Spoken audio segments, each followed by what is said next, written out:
Good afternoon, everyone. Welcome to the ICON webinar on Battle Against Breast Cancer. I am Dr. Karmen Wong, medical oncologist and medical director of ICON Cancer Center, Singapore. Today, I'm warmly joined by an international panel of specialists from our network across Singapore, Hong Kong, and Australia. Professor John Boyages, Dr. Lee Guek Eng, and Dr. Alice Ng, who will each be presenting a short talk on their particular area of expertise. Their presentation will indeed answer many of the pre-submitted questions we received. For those joining us via the Webex registration link, please feel free to take the poll question on the right-hand side so we can get a feel of the audience joining us today. The poll will be open for the next 5 minutes. I would like to introduce our first speaker, Dr. Alice Ng from ICON Cancer Center, Singapore. Dr. Ng is a clinical oncologist with experience across both public and private practices. She has participated in more than 30 international multi-center clinical trials across various cancer types, including breast cancer. Today, she will answer your question on the causes and risk factors of breast cancer. Let us welcome Dr. Ng.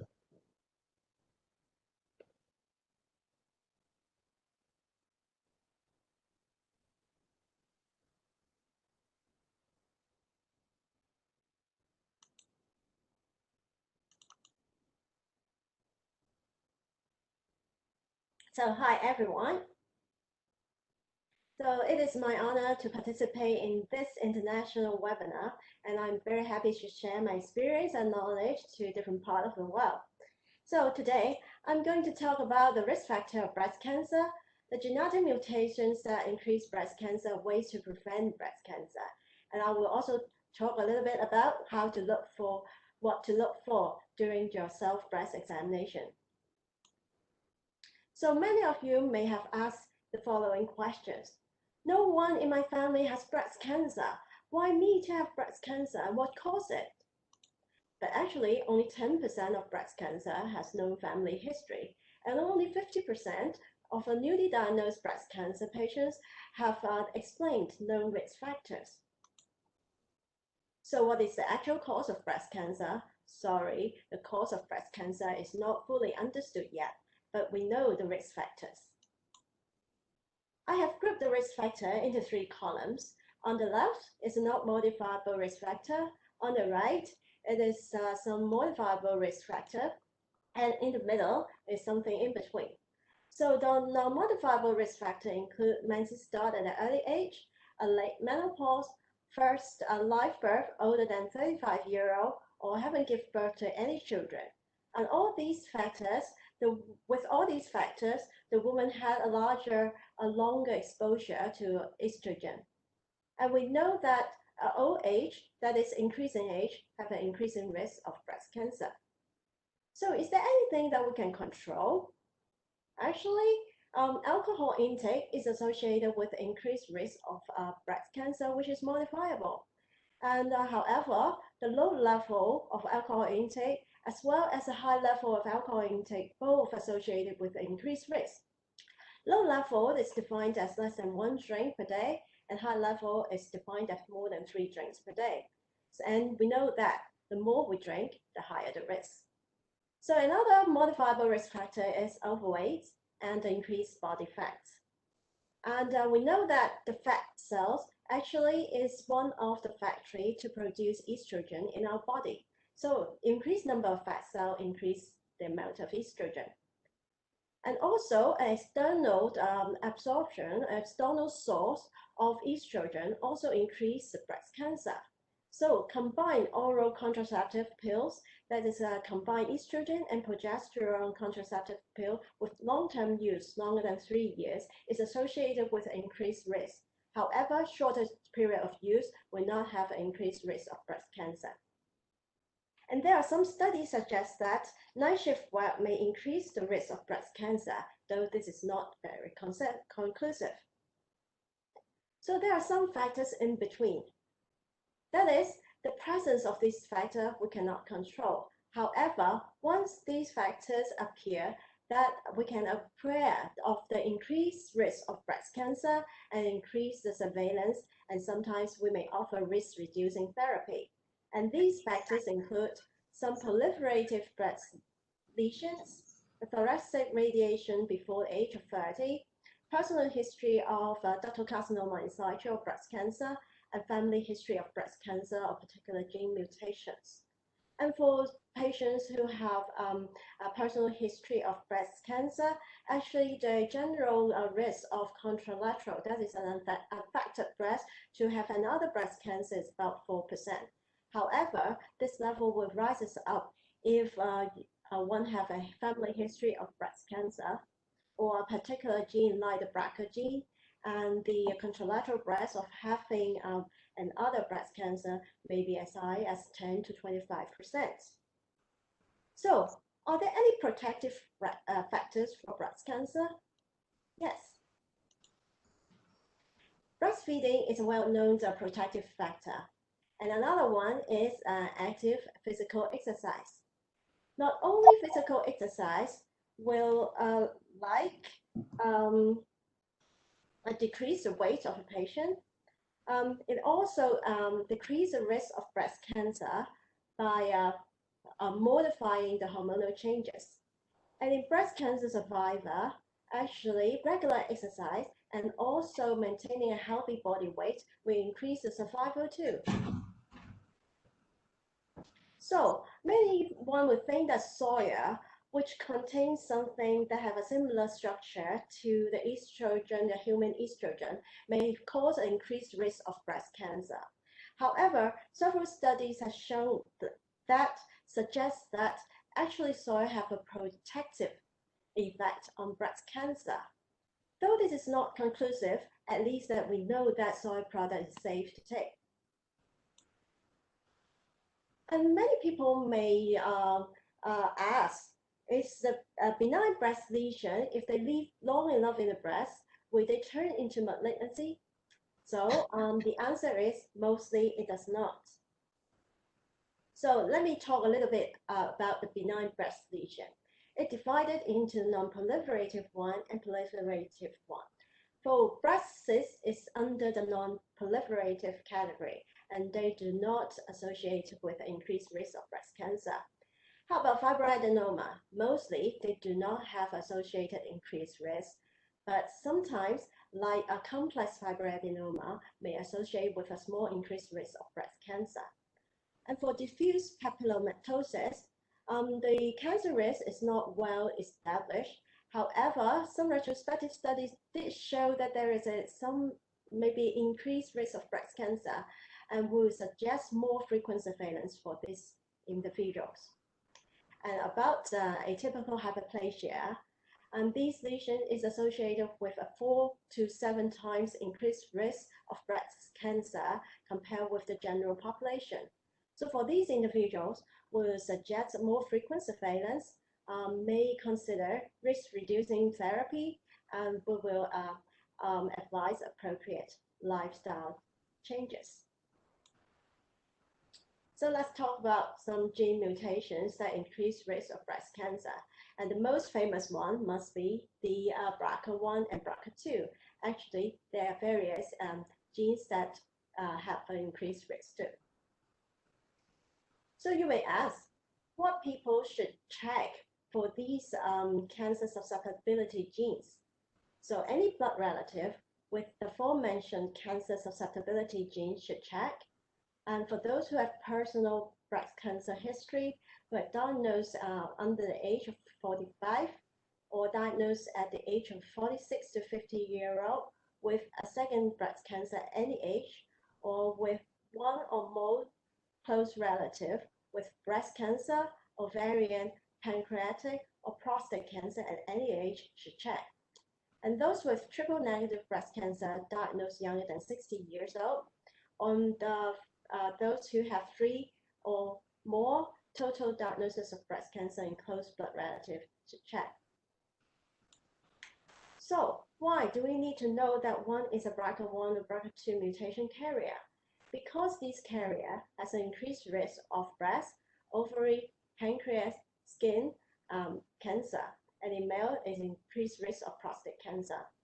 And there are implications that other family member may carry these mutation too. And with the increased risk of cancer, we have to step up the surveillance, and we may offer risk-reducing therapy, namely surgery and some hormonal therapy for these carriers. Finally, what to look for during the self-breast cancer examination. So what to look for during the self-breast examination, that is the signs and symptoms of breast cancer. So before we are looking for abnormalities, we need to know how the normal breast feels. So the normal breast is composed of lobules of fat. So when we touch the breast, actually we may feel these lobules, and it is absolutely normal. So before we examine by touching the breast, actually we have to look into the mirror and see whether there is any change in size, shape, or appearance of the breast, and any dimpling, any scaling, peeling, or crusting of the skin, especially near the nipple, or sometimes malignancy may mimic the eczema-like lesions around the nipple, and it can be itchy or painful. And whether the skin has any pitting, like the peel of the orange, whether there is any newly inverted nipple, and whether there is any nipple discharge other than breast milk. Then we touch the breast and feel for any breast lump in the breast and also under the armpits. So that's all for my presentation. And the question and answer session will be later. Thank you, Dr. Eng. I now welcome Dr. Lee Guek Eng from Icon Cancer Center. Go on. Dr. Lee is a medical oncologist specializing in the diagnosis and treatment of breast cancer. She was awarded the International Fellowship Research Grant in 2016 and was trained as a fellow at the renowned Dana-Farber Cancer Institute. She is currently the program director of ICON Young Women's Cancer Program in Singapore, which was launched earlier this year. She will be presenting on the specific needs of young breast cancer patients, including pregnancy-associated breast cancer. And please let me welcome Dr. Lee.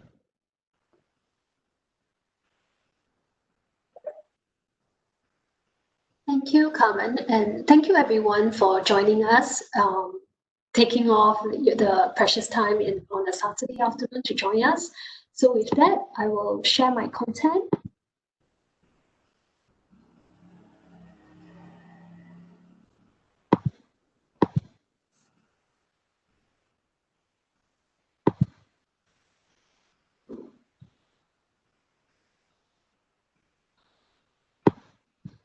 So the topic I'm going to talk about today is young women with breast cancer.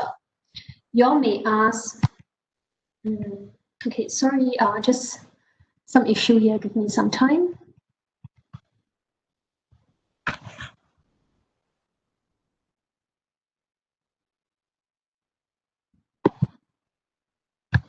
Okay, sorry about that. Okay, so you all may ask, why is this topic important? So maybe we can take a look at the statistics and then we can see how we can address this issue further and why is this topic important. So basically, in the Western population, breast cancer in women less than 40 years of age actually accounts for maybe about 4 to 7% of the Western population. However, we see that in Asian population, this number is actually much higher. In Singapore, putting this into local context, there are 19% of breast cancer in Singaporeans aged 44 years and below.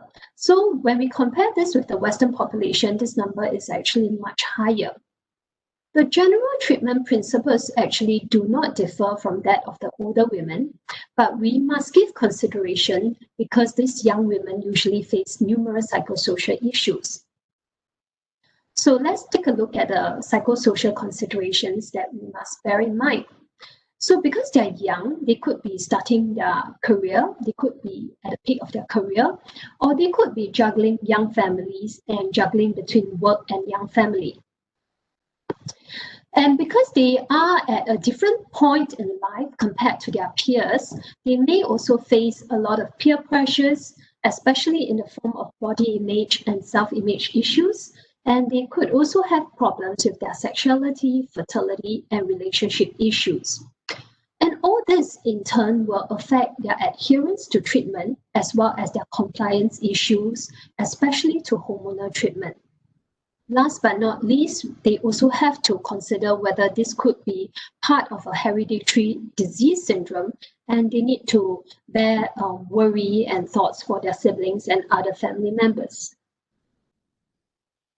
So when we talk about treatment in young women, it is also not surprising that younger women may have more pronounced hormonal effect from the hormone treatment, because when we talk about older women, their estrogen drive may be at a lower level compared to younger women. And when we shut down the estrogen drive or hormonal drive of a younger woman, they often get very pronounced side effects. And this could be in the form of hot flushes, mood change, depression, insomnia, weight gain, and osteoporosis. So we need to take care of, in addition to psychosocial issues, but also treatment-related issues. So next, let's talk about how the principle of treatment may differ. In fact, the treatment for younger women really ultimately depends on the stage of the patient as well as the biology of the disease. However, because due to lower index of suspicion in younger women, they can be diagnosed at a later point, and sometimes the cancer can be discovered when it's larger, and it may even be more aggressive. So the systemic therapy in the form of chemo treatment, systemic treatment, targeted treatment, they usually does not differ. But because they can be diagnosed at a later stage, the tumor can be bigger, we tend to use neoadjuvant systemic treatment more commonly in younger women. So these are the differences that we have to consider when we are treating younger women, in addition to the psychosocial issues of like hereditary disease, fertility issues, and various considerations. So it may be easier if we talk about a case study and can then discuss around it so that it will be easier to absorb. So this was a patient that I treated actually. She was very young, diagnosed at 30 years of age. In fact, she just gotten married a month before the diagnosis of her breast cancer. So at diagnosis, she was actually diagnosed with a fairly large tumor of about 4 centimeters in size. Her disease was hormone receptor positive and HER2 positive. Luckily for her, clinically, we did not find any lymph node in the armpit area nor in the surrounding area. So immediately we worked her up for chemotherapy for systemic treatment, and she was sent to see a gynecologist to consider embryo cryopreservation. And at the same time, her genetic testing was also initiated. She was subsequently started on neoadjuvant chemotherapy and targeted therapy 2 to 3 weeks later. And I just want to emphasize that this is no mean feat, because from the time of diagnosis to initiation of systemic treatment, we actually managed to send her to the gynecologist and initiated the whole process of IVF and embryo cryopreservation. So I will come back to this topic, to this case later on. So the next topic I really want to highlight is fertility preservation. Why is it important for young women? Basically, for younger women who are diagnosed at an early stage, they have very good survival, and we are recognizing that the survival of breast cancer patients are improving with the years. So it's very important to ensure that the survivors have good quality of life and that they are able to pick up their life from before diagnosis, and they are able to look towards a fulfilling life, getting married and having kids later on. basically the younger survivors have years ahead of them. So when we talk about fertility issues, we need to establish, first of all, if family planning is completed. And we also need to have a thorough assessment by a gynecologist or obstetrician. Some of the common questions that the patients usually ask will be, can I check my fertility level before treatment? How will age affect my fertility? What are my chances of getting pregnant after treatment? And how can I try to preserve fertility?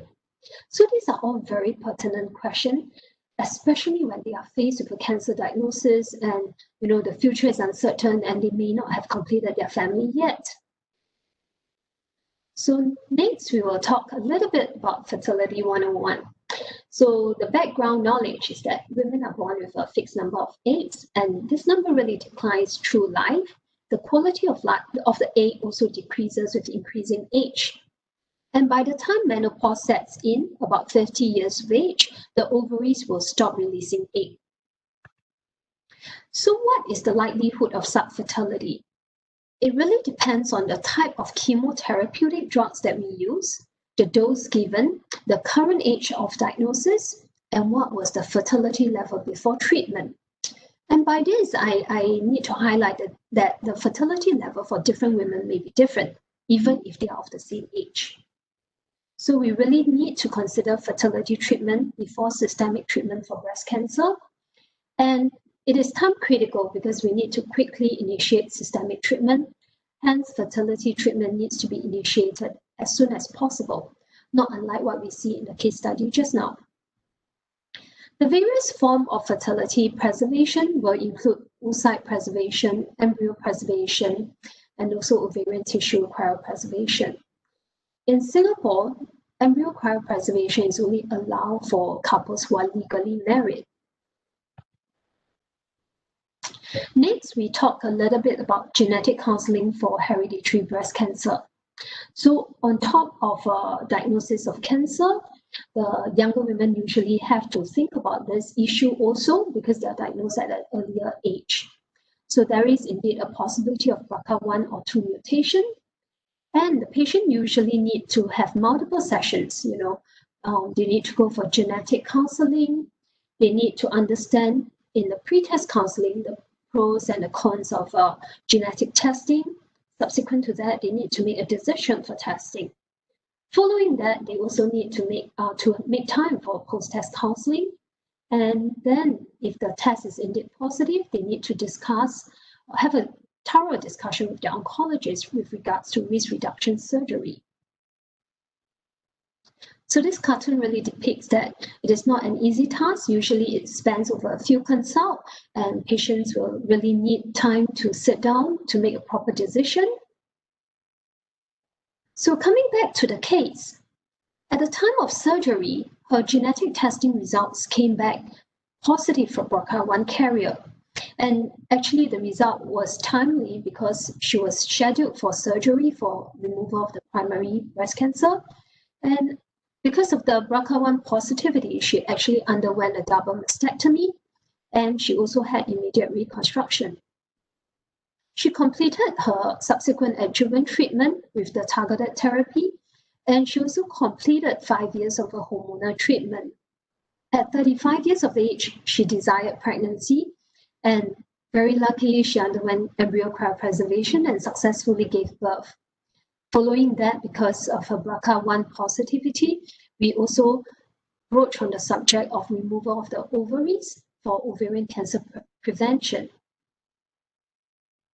So with this, I just want to highlight that in ICON, we recognize that younger women, they do have a host of issues such as psychosocial issues, fertility issues, and medical issues.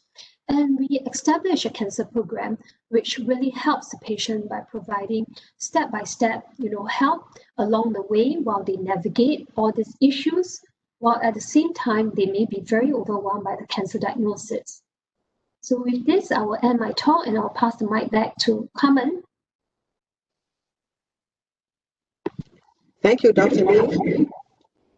It was indeed a very comprehensive talk. Thank you. I would like to welcome our final international speaker, Professor John Boyages from ICON Cancer Centre in Australia. Professor Boyages is an radiation oncologist with 35 years of experience in the diagnosis and treatment of breast cancer.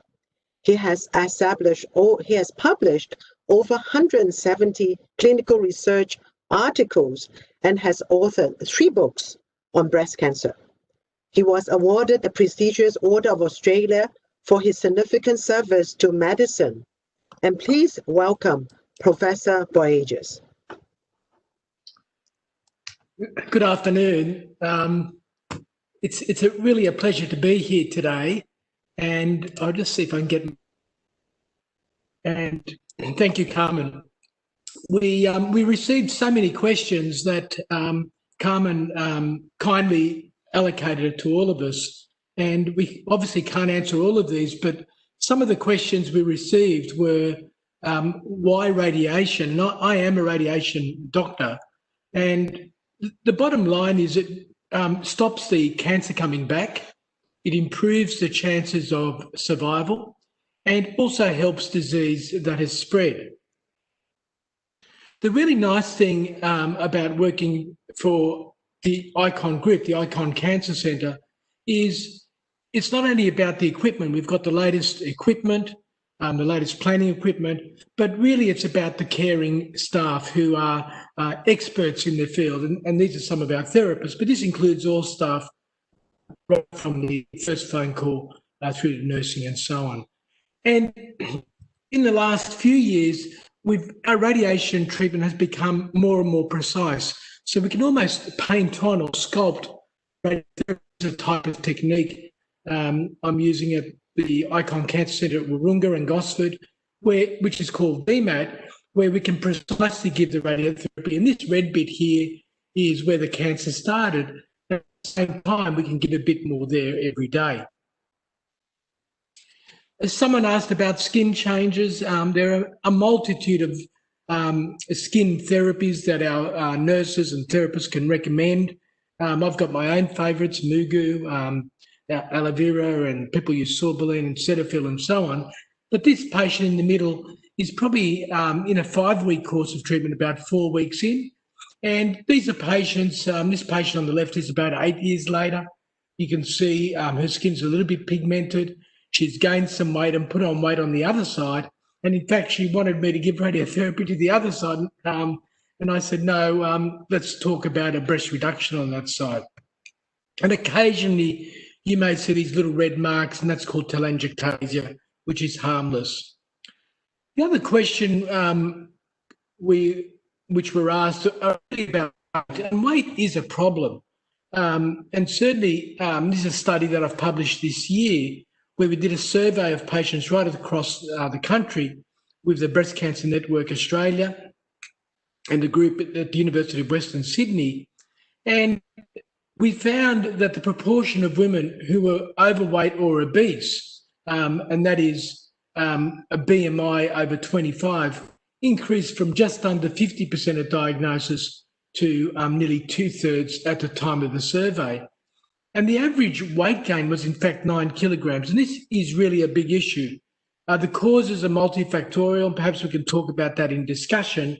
But one of the issues, apart from perhaps using steroids, drugs, such as tamoxifen, is also barriers to exercise, fatigue, nausea, neuropathy, lymphedema. Obviously, in the middle of chemotherapy, you've lost your hair. You do is go out walking or exercising. Lack of confidence. And you may have been the type of person who's never exercised before. And, where do you start? And obviously seeing an exercise physiologist or going control nutrition and exercise, however, can control your weight, strengthen the bones, improve physical and mental health, manage side effects of treatment. There's some studies that it can reduce the risk of breast cancer returning if you can keep your weight down. And of course, about our heart, diabetes and other cancers and some of the benefits of exercise. These are the US guidelines. Just have a read of those there, Australia and US guidelines. And, this is pretty straightforward stuff: reduce high-calorie foods and beverages, regular exercise, return to normal daily activities, moderate exercise, brisk walking, for example, for 2.5 hours per week. It might be every second day or every third day. Some muscle strengthening exercises at least 2 times per week. Eat lots of vegetables, fruits and whole grains. Avoid fatty and no more than 1 alcoholic drink per day on average. It means if you're at a party or on Saturday night and you want to have a few more, but having less during the week, that's probably okay as well. I did see a question come through on the role of soy, and it's already been mentioned. There's no strong evidence that soy is bad for you. In fact, it's a good source of protein and can reduce cholesterol. Some studies have found soy supplements to be a problem, but soy we find in food like tofu and miso and so on are okay. Certainly in Australia, we monitor survivorship issues like lymphedema, and I am involved with a lymphedema program at Macquarie University that I established in 2012. Is Louise Colmo, who's now the director. We do use devices such as SOZO where we can measure lymphedema, and in fact on the right here you can look at the amount of fat in your body, the amount of protein, skeletal mass and so on. And this bottom curve in the middle here just shows the lymphedema index is called LDEX, and once it used to be more than 10 but now more than 6.5 over baseline, we intervene with some massage therapy and even a sleeve. Now, we received a lot of questions on how do I cope with the ups and downs and the fear of recurrence. And I'll just say from the beginning, I do not have an easy answer to this. It is very difficult.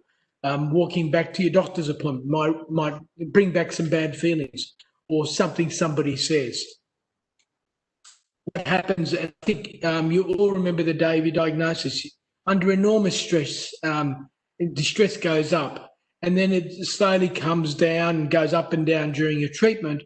And then at the end of treatment, we warn patients that, in fact, the stress can go up because we cut off the umbilical cord. We might say, look, we'll see you in 6 months or 8 weeks. And but generally what happens is it tends to go down with time. And of course, it's all the people around you. People around you should feel elated, triumphant, heroic, bulletproof, grateful and thankful, and relieved that you've finished your treatment. Just get on with your life, they might say. Don't worry. But you know as well as I do that you feel anxious, fatigued, traumatised, patronised, frightened and lonely. Patients say, I don't feel triumphant, I feel scared. And fear of recurrence happens for most. And people vary in a lot in how fearful they are. But certainly it's severe in over 50% of patients.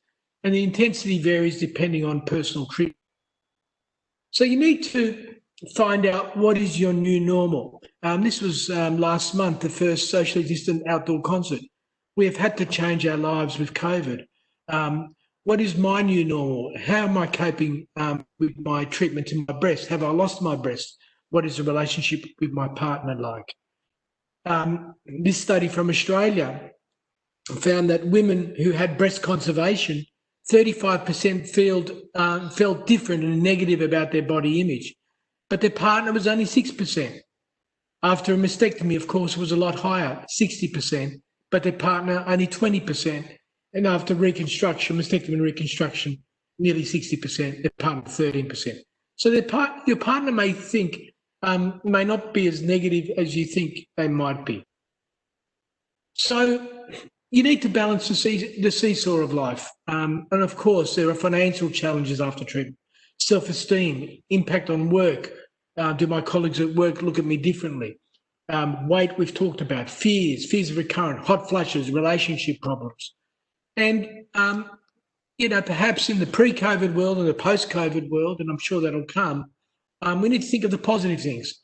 Holidays, retail therapy, friends, family, girls' lunch, music, a bushwalk, certainly in Australia, shoe shopping. Sorry for all the partners out there, but these are all things that make us happy. A support person, don't offer cliches or give false reassurance. Don't say things like, just be positive, I know how you feel, we're all going to die. It doesn't make people feel better. Ask probing and personal questions. Tell other stories of cancer.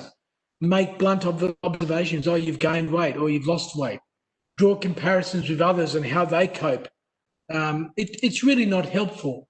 And I know a lot of people say, don't worry, your treatment's finished now, you'll be fine, you'll be right. But I know that you do worry, and there are some triggers for worrying.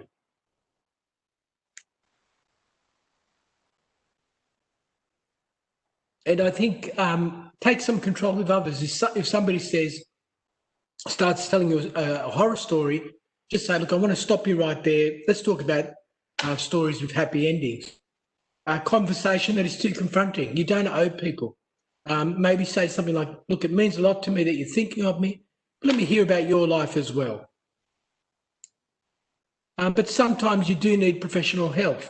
If you're distressed that persists, you can't sleep at night. You've got overwhelming fear, panic attacks, phobias, depressive thoughts, little joy, spending all time at home and not visiting friends. I think it's important to seek some professional help.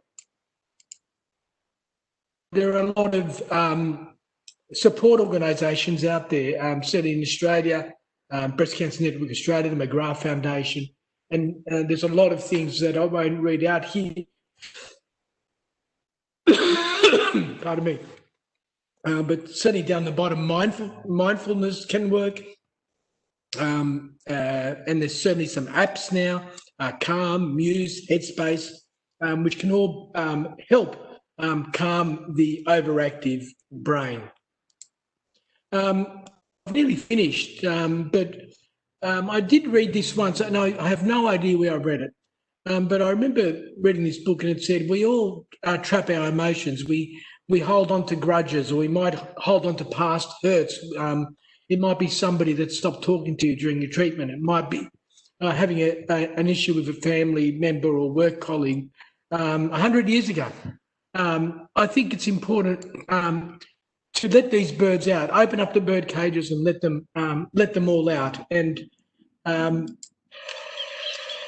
these birds, you let them out, they will come back. No, I have no doubt. It's like fear of recurrence. But letting go can release that negative energy in yourself and to concentrate on some of the more positive things that I mentioned. Concentrate on the shoes, perhaps another pair of shoes. And these are the 3 books I've written, and you can buy these on Amazon and iTunes. And of course, the Icon Cancer Centre website has a lot of information for patients. Thank you.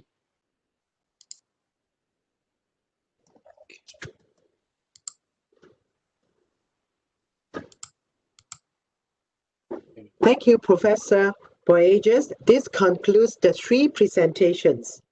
We will now begin a live question and answer session.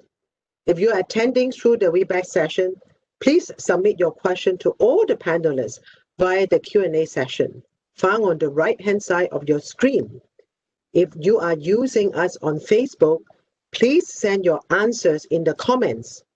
Please do feel free to include your city and country you are from when you are submitting your questions, as we would like to know more about you. And indeed, we have quite a few of the interesting questions coming through. Can we have all the panelists turn on their camera and the mic?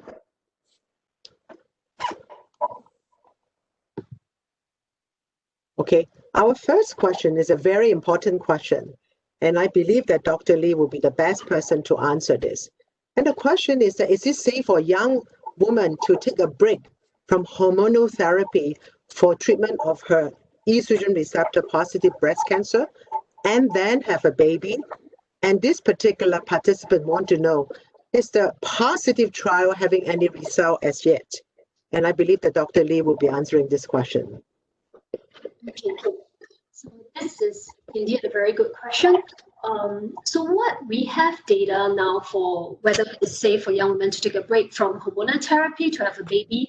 So far, all the data are from retrospective data. So basically, we are collecting data and research on patients who already had breast cancer, who stopped their hormone therapy, went ahead to have a baby, and we see that all this retrospective data didn't show any harm to the women who took a break.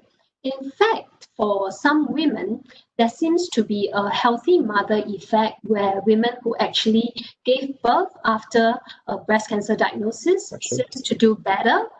Positive trial is a trial that came about because they want to have an answer prospectively.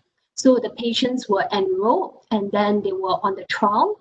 They actually stopped the hormone therapy after 2 to 3 years of treatment and subsequently went ahead to have children, and they are followed up prospectively. So this trial has already completed accrual, but the results are not out yet. The total follow-up is going to be for a span of 10 years. So the trial will end the follow-up in 2028. But the preliminary results will be out in a few years' time. So currently, no results yet prospectively, but retrospectively, it seems to be safe. So, Dr. Lee, for these ladies, after they have their baby, they will complete the remaining required years of anti-estrogen therapy, as you will recommend. Yes. Okay, thank you. For a total of 5 years. Thank you.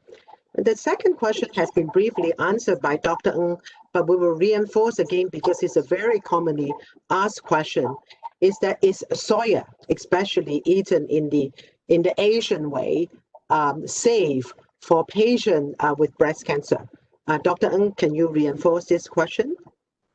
Okay.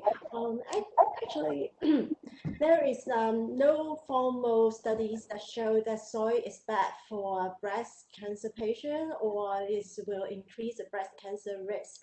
And it has been told by Dr. Professor Boyages too. And actually, it is safe to have the soy products. You're going to check. Yes. And some studies suggest that soy products have a protective effect in breast cancer too.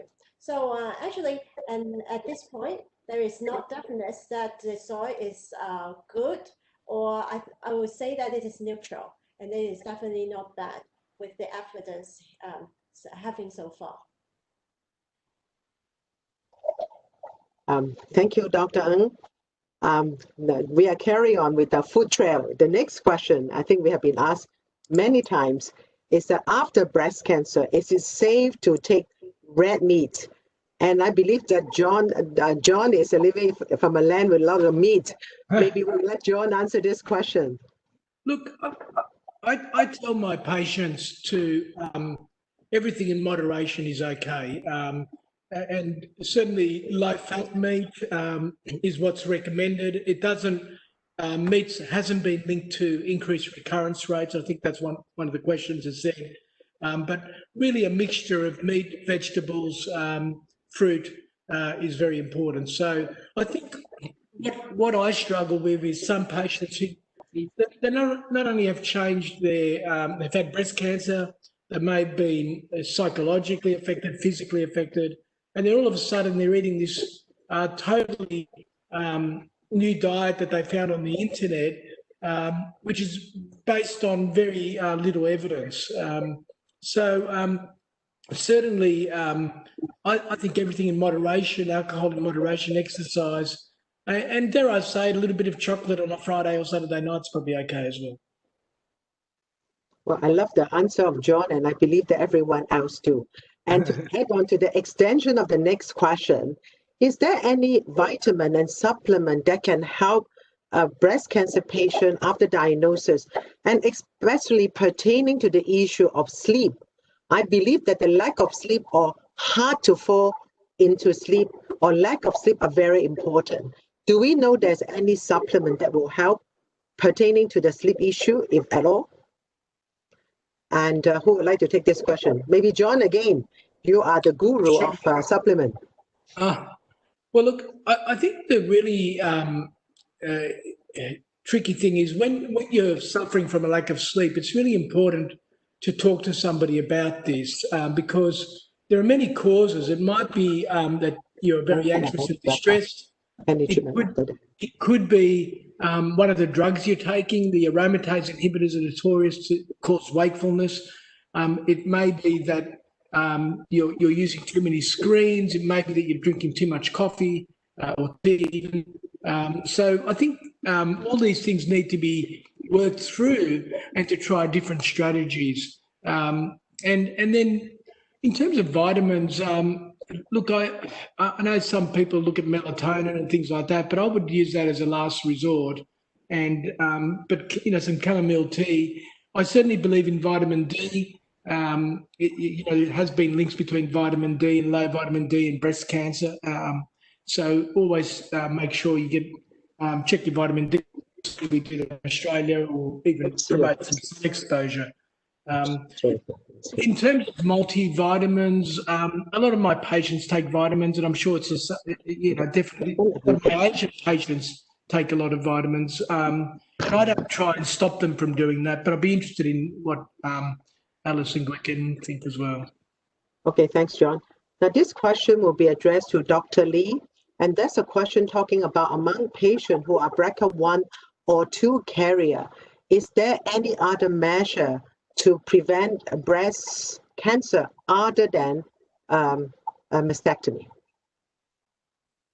Okay, so for BRCA1 and BRCA2 carrier, generally the advice will be for risk-reducing surgeries, and risk-reducing surgeries can be in the form of bilateral mastectomy as well as oophorectomy, meaning removal of bilateral breasts as well as the ovaries. Despite bilateral mastectomy, however, the risk of having recurrent breast cancer is not zero, it's never zero. So bilateral mastectomy probably can reduce the risk to up to 95 to 99%, but there may be still remaining breast tissue which could potentially still give rise to breast cancer. So when we talk about other prevention on top of risk-reducing surgery, then we are really talking about, whether the cancer is hormone receptor positive. Usually with BRCA1 or BRCA2, it tends to be triple negative breast cancer.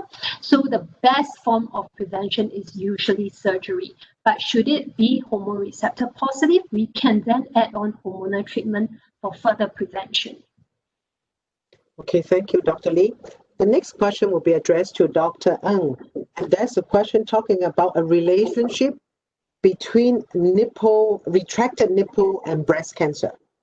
And if they couldn't show it on a mammogram, in the situation of a retracted nipple, negative mammogram, will other diagnostic tests, including MRI of the breast, be useful?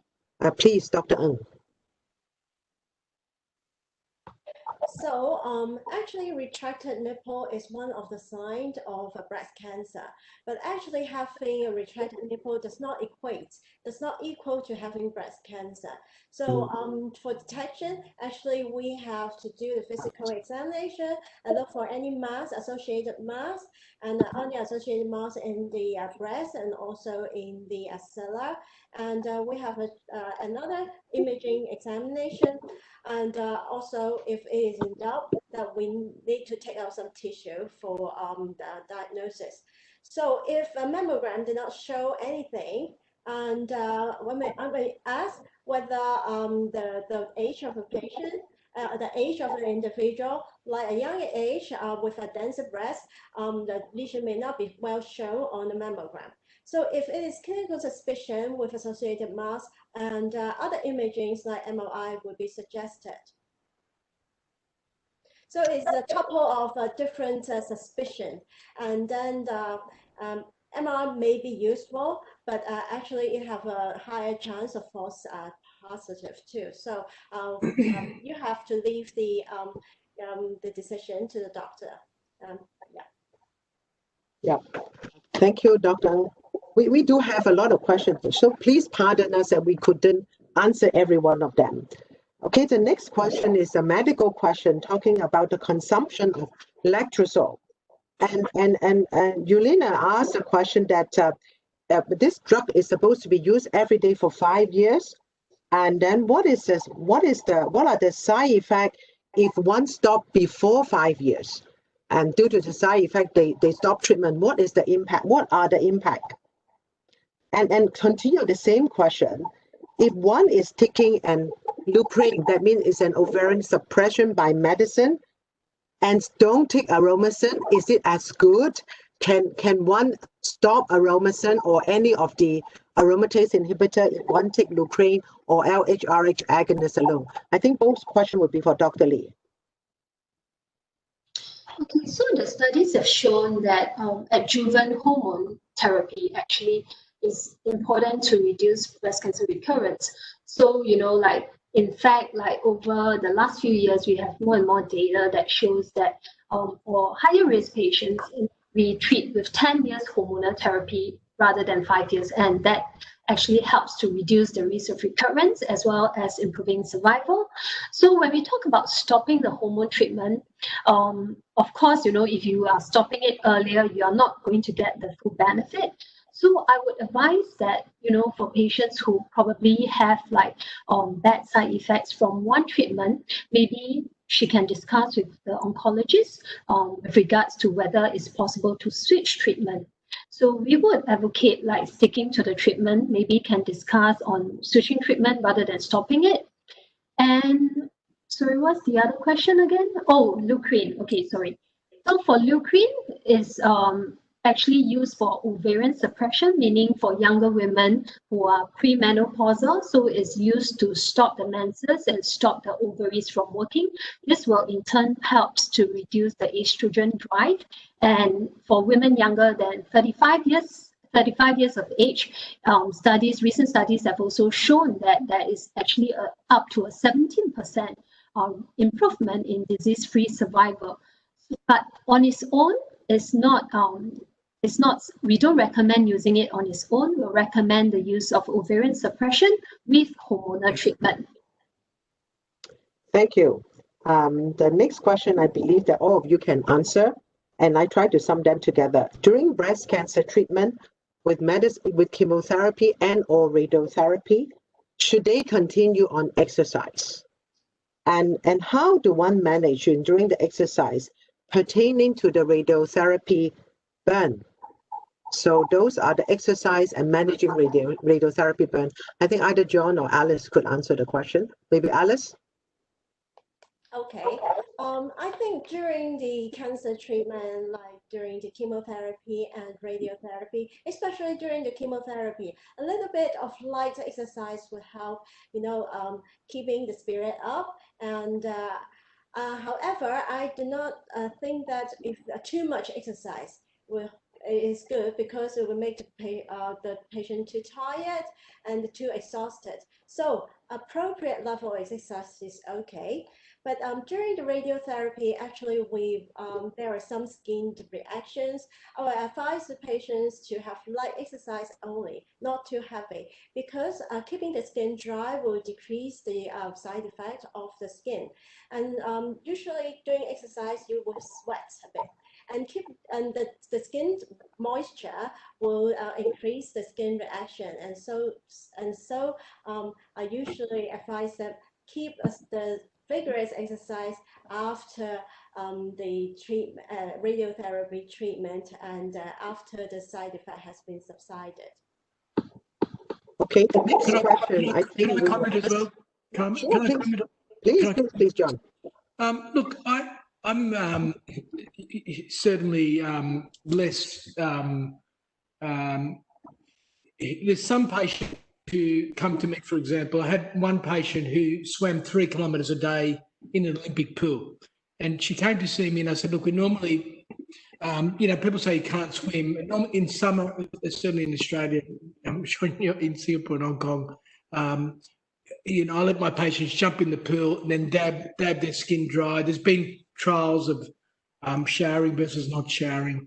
This particular patient swam 3 kilometres every single day during a radiotherapy, and the skin reaction was better than most patients. So I think there's a lot of myths in terms of skin reaction and radiotherapy, and I think the other thing we can do is make sure we exercise our lower limbs. You can do squats or lunges. Walking is fine, because I think what happens is you've just finished a course of chemotherapy, you lose a lot of muscle, and the medical word for that is sarcopenia. And it takes a long time to catch up if you don't do anything during radiotherapy. So I would probably be more assertive with my patients with exercise. I think it helps them psychologically as well. Okay, thanks, John. One question for you again, John.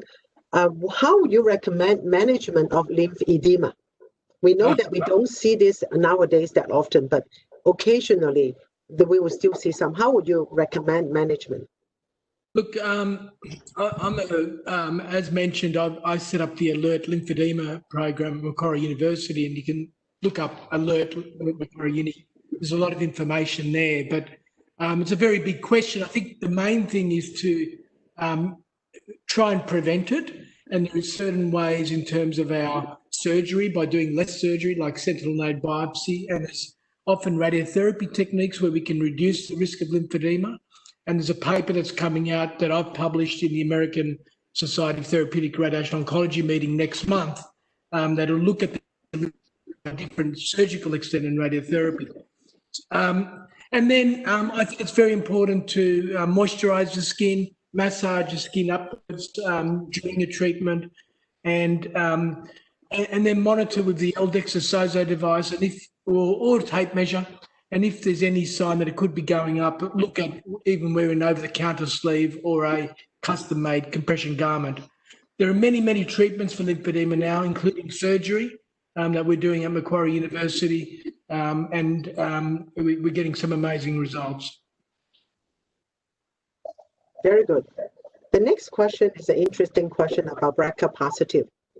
This attendee asked that if she is a BRCA positive patient and she choose not to have mastectomy, and she's asking whether there is a role of radiation on the non-diagnosed, that means the normal breast, not yet diagnosed with breast cancer.